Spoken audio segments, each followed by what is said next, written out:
This is presentation number 3, neurovascular imaging, prepared by Prof. Sharaf and revised by Prof. Rami Edward. This is to show the distribution of different mechanisms as atherosclerosis and those causing small vessel disease constitutes a very big entity, while those due to hemorrhage are no more than 15 to 20%. Then we have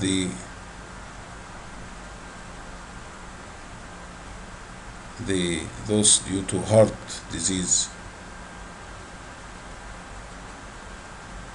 constitutes about 15%. This is the distribution of the anterior cerebral circulation in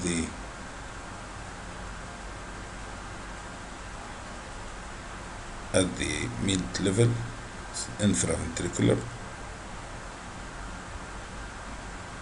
and this is the distribution of the anterior cerebral along the medial aspect, and this is the distribution along the coronal. In the middle cerebral coronal, here part of the frontal, part of the temporal, and part of the parietal. Here frontal, parietal, and temporal, and here is the occipital or the posterior cerebral circulation. If there is hemorrhage in the unenhanced scan, is there intravascular thrombus that can be targeted by thrombolysis? These are the two main questions on CT. CT angiography, is there a core of critically ischemic irreversible infarct tissue? CT volume source image, is there any penumbra of severely ischemic but potentially salvageable? And if there is to answer this, the cerebral blood flow should be examined. Here the cerebral blood volume, and here the cerebral blood flow.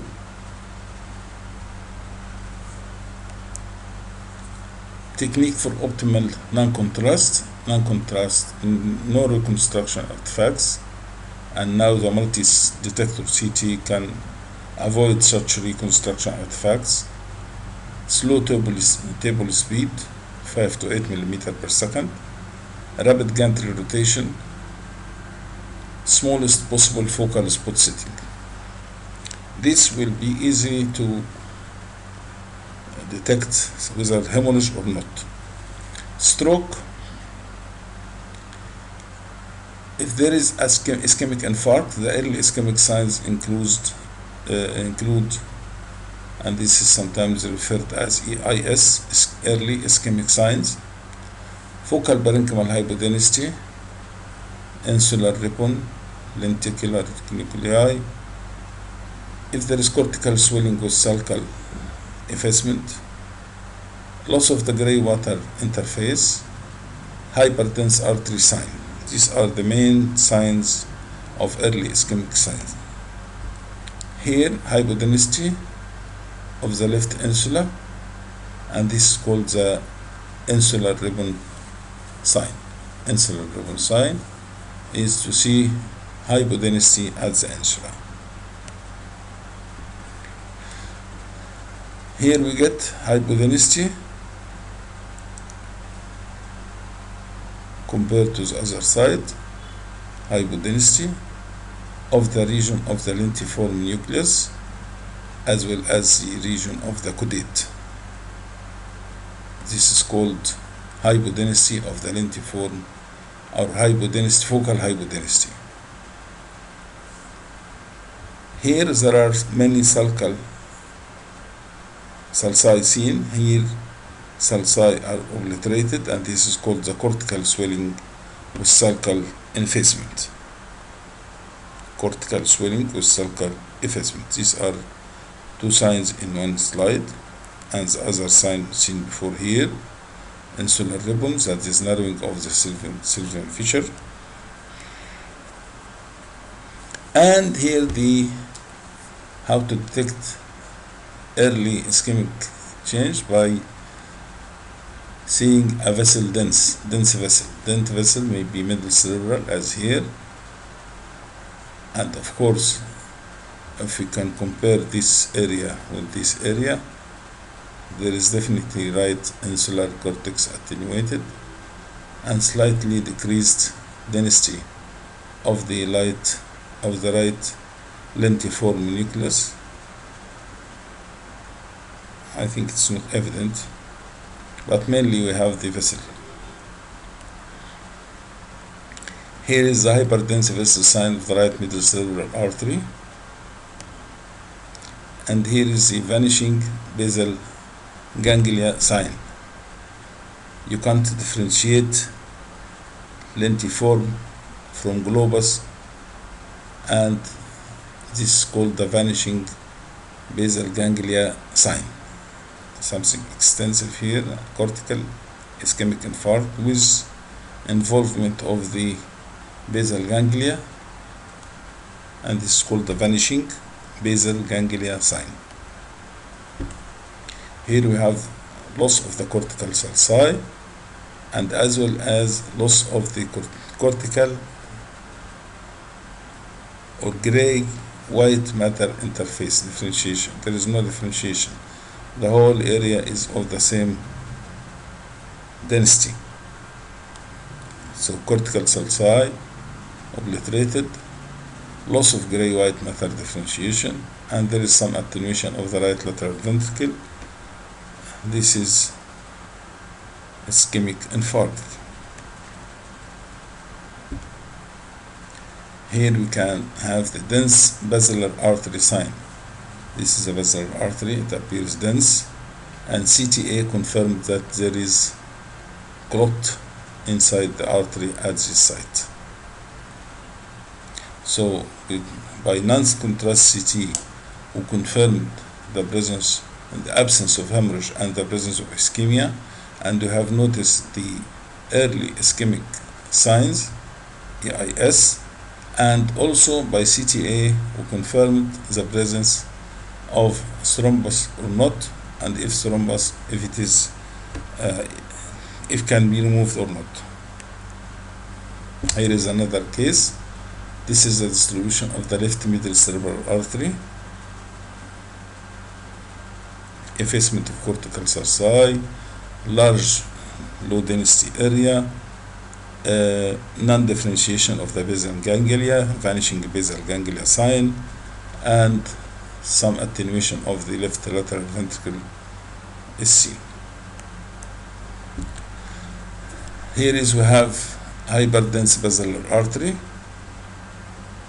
and we have a large area of the right cerebellar hemisphere as well as the brainstem with the left temporal lobe showing hypodensity, extensive hypodensity with increased volume, obliterating the CSF spaces surrounding, and at the same time there is the dense basilar artery. Extensive cortical and subcortical parenchymal hypodensity with sulcal effacement on the left and the compression of the right lateral ventricle are evident, covering an area greater than 1/3 of the middle cerebral artery territory, and this is for thrombolysis. So another indication for thrombolysis, not to see the thrombus itself, but if you have 1/3, more than 1/3 of the distribution of the territory of the middle cerebral artery, this is an indication for thrombolysis. This is MRI diffusion image. Of course, it shows the restricted diffusion.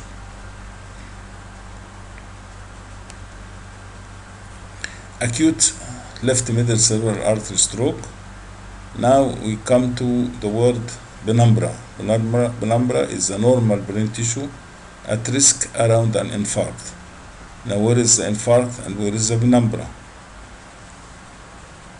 Of course, what is here is the penumbra, and this one is the infarct. So what appears as restricted diffusion is the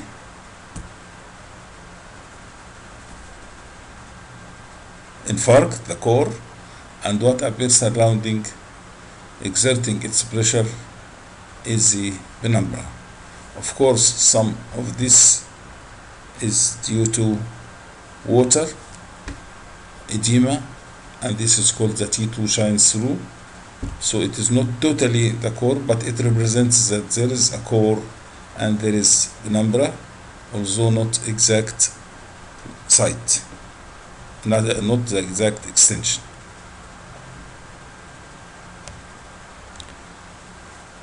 Acute infarct in the left parieto-temporal region. Left parieto-temporal region, these are the posterior cortical branches of the middle cerebral artery. Posterior cortical branches of the middle cerebral artery. Now we can find that the cortical sacci are obliterated. The left lateral ventricle posteriorly is attenuated. There is area of low density seen, and the gray-white matter interface or differentiation is lost. The CT brain scan on the left side is early than that on the right side, where it happened that we have extensive right middle cerebral artery infarct with typical signs of insular ribbon with attenuated sulci on the right side, and the extensive low density area, the loss of differentiation, and attenuated ventricle. On treatment, there is something called hemorrhagic transformation, and this is the appearance of hemorrhagic transformation happening, that it causes more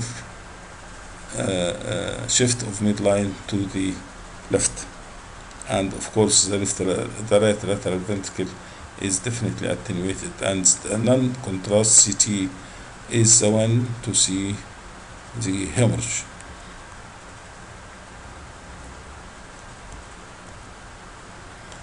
Now patient's head tilted in the CT gantry, causing a pseudo lesion.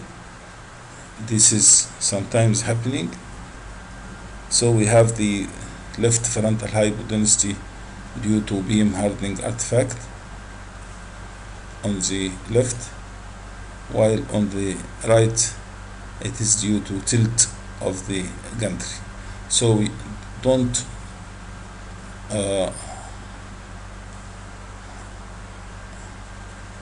or take care when you find some anatomy not represented on the other side, some of the anatomy not represented on the other side. That means the patient is tilted, and in such a tilted patient you might find an area of low density apparently. This is called the pseudo lesion effect, and here there is left frontal hypodensity, again due to the obliquity.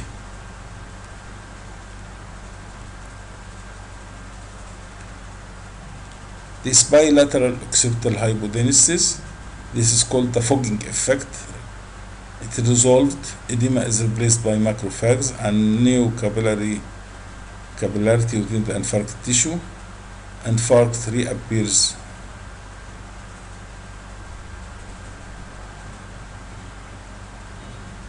after. These bilateral occipital hypodenesis are called the resolving hypodenesis, and this is a differential diagnosis with press. So post-CABG, post bypass operations, you may find this bilateral occipital hypodenesis, and in breast you may find bilateral occipital hypodenesis, which can resolve.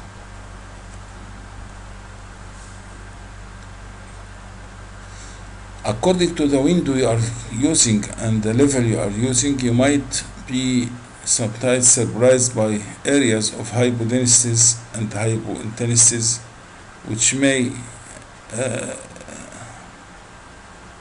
change, hypodenesis which may change when you go to the standard level and window.